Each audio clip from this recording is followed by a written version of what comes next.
ነብያችን አለይሂ ሰላቱ ወሰላም ምን አሉ? ሐዲስን ነግራችኋለሁ حفظوت بلباتشو يازوتالو إنما الدنيا لأربعة نفر دنيا لأردت أين السووش نتشالو عندن يوسو الله تعالى علمنم جنزبنم يستو سونا ولو الله تعالى جنزبنم ستوتال علمنم ستوتال فهو يتقي فيه ربه بجنزبو الله نفربتال ويصل فيه رحمه زمدنا وشندم ويكتلبتال زمدنا يكتلال أي كورتم ويتقي فيه ربه سلالو اللهم مفرات عنده بجنزب لا يالون حق ما وقناونا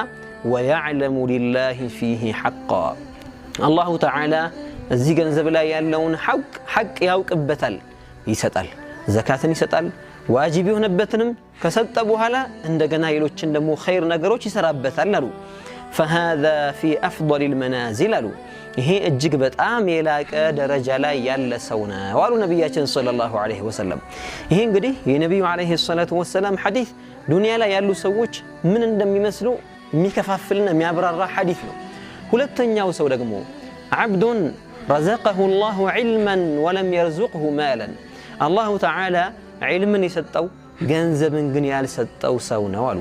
ደሃ ነው علم ግን አለው فهو في نيته አሉ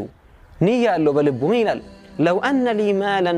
لعملت فيه بعمل فلان الله جنزب ستوين بهون نورو أكلين دمي سراو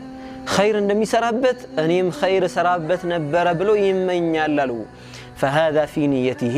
إهنيا وبنيا ونوالو وأجرهما سواء أجراتشو يمساسل الله نبياتنا صلى الله عليه وسلم بنيا هم يغنيو أجر يا سوي بنيا يغنيو أجر قال أكولي هنال ያ ግን በገንዘቡ ይበልጣዋል ማለት ነው ይጨምራል ሶስተኛው ሰው ደግሞ ማን ነው አሉ عبد رزقه الله مالا ولم يرزقه علما الله ገንዘብን ሰጥቶታል ዕውቀትን ግን ያልሰጠው ሰው ነው አሉ ይሄ ሰውዬ لا يتقي فيه ربه الله تعالى አይፈራበትም ولا يصل فيه رحمه ዝምድናዎቹን አይቀጥልበትም ولا يعلم لله فيه حقا እዚያ ገንዘብ ላይ ያለውን የአላህን ሐቅ አያውቅበትም አሉ አያውቀውም ለዚያ ገንዘቡን ማዓሲያ ላይ ነው የሚያውለው ወንጀል ላይ ነው የሚያውለው ይጨፍርበታል حرام ላይ ያውለዋል ወለዒያዙ ቢላህ ክብር አገኝበታል ብሎ ዱንያዊ ክብር ሰው ዘንድ ለመከበር ለሐራም ለማዓሲያ ለወንጀል ያወጣል ኸይር ነገር ላይ ግን ምንም አያወጣም فهذا في أخبث المنازل قالوا نبينا صلى الله عليه وسلم ይሄ ሰውዬ እጅግ የወረደ የዘቀጠ ደረጃ መጥፎ ቦታ ላይ ያለው አሉ አራተኛውሳ ከሱ ደግሞ ይባሰን በለው እንግዲህ عبد لم يرزقه الله علما ولا مالا الله علمንም አልሰጠው ገንዘብንም አልሰጠው ማሉ ደሃም ነው ጃሂልም ነው ፈርድ የሆነበትንም አልተማረም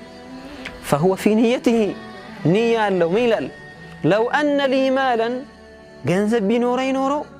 لعملت فيه بعمل فلان يا ገንዘቡን حرام ላይ የሚያወጣው ሰውዬ የሚሰራውን ስራ ለመስራት ይመኛል አዑዙ ቢላህ ገንዘብ ቢኖርን ጨፍርበት ነበር እንዲህ አይነት ጨፈራ ቤት ይሄድ ነበር እንዲህ አይነት መዝናኛ ቤት ይሄድ ነበር እንዲህ አይነት ኸምር ቤት ይሄድ ነበር ብሎ ወልዒያዙ ቢላህ በገንዘቡ حرام ለመስራት ንያ ያረጋል የለው ገንዘብ ቢኖርኝ እንዲህ አይነት ስራ ሰራ ነበር ብሎ ወንጀል ለመስራት ይመኛል አሉ فوزرهما سواء ሁለቱ በወንጀል እኩል ናቸው አሉ ነብያችን ሰለላሁ ዐለይሂ ወሰለም يعني ያ ሰውዬ በንያው ወንጀል ሰራለው ብሎ ሲነይት የሚያገኘው የሚጻፍበት ወንጀል ይሄም ሰውዬ ይጻፍበታል ማለት ነው ስለዚህ እነዚህ አራት ሰዎች ነብዩ ዐለይሂ ሰላቱ ወሰለም ዱንያ ለነሱ ነች ብለው የተገለጹት يعني ዱንያ ላይ ያሉ ሰዎች በዚህ መልኩ ይከፋፈላሉ ያሉት ከነዚህ ውስጥ የመጀመሪያውን መሆን የቻለ ሰው نعيما له እድለኛ ሰው ነው ገንዘብንም علمንም የሰጠው ሰው ገንዘብ የለውና علم የተሰጠው ግን ንያው ጥሩ ስለሚሆን ይሄ እድለኛ ነው ለምን ወንጀል ለመስራት አልነየተምና ሁለቶቹ ግን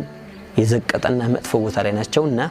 ከመጀመሪያዎቹ ሁለቶቹ ለመሆን እንሞክር አላህ በሰማነው መጠቀም ያድርገን ወሰላሙ አለይኩም ወራህመቱላሂ ወበረካቱሁ